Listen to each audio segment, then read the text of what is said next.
This is the voice of Kenya, Nairobi. Time now is 12 minutes past 6. You are hereby informed that everybody is requested to stay at home. There should be no movement in town. The government has now been taken over by the military until further notice.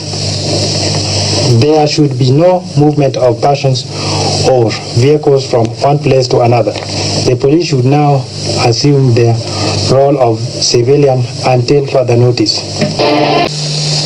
This is the voice of Kenya, Nairobi. The time now is 14 minutes past 6. You are hereby informed that a curfew has everybody should be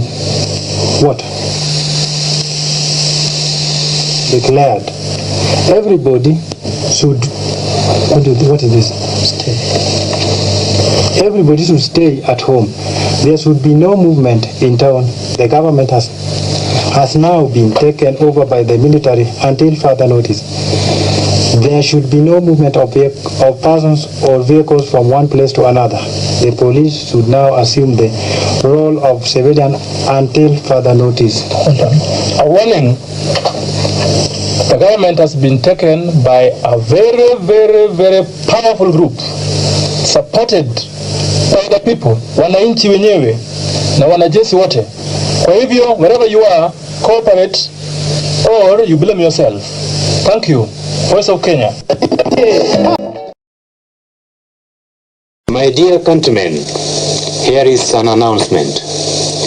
It is with the greatest pleasure that I announce to you today the overthrow of the corrupt regime of Daniel Toroitich arap Moi by the patriotic forces of our country.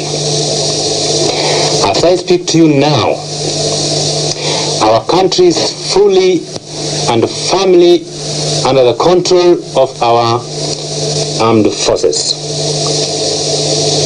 Every care has been taken to make the revolution as bloodless as possible. Fellow Kenyans, over the past few years, this country has been shedding from an open to a closed, dictatorial and inhuman society. The fundamental principles for which many of our people sacrificed their lives during the heroic struggle for independence have been compromised in the interest of a few greedy and irresponsible bandits.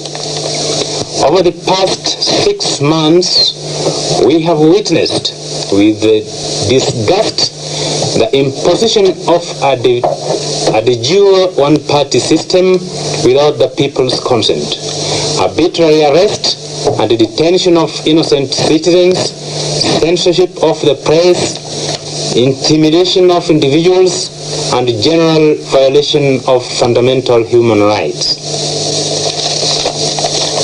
This ruthless oppression and repression is reminiscent of the past colonial days which Kenyans thought were buried at independence.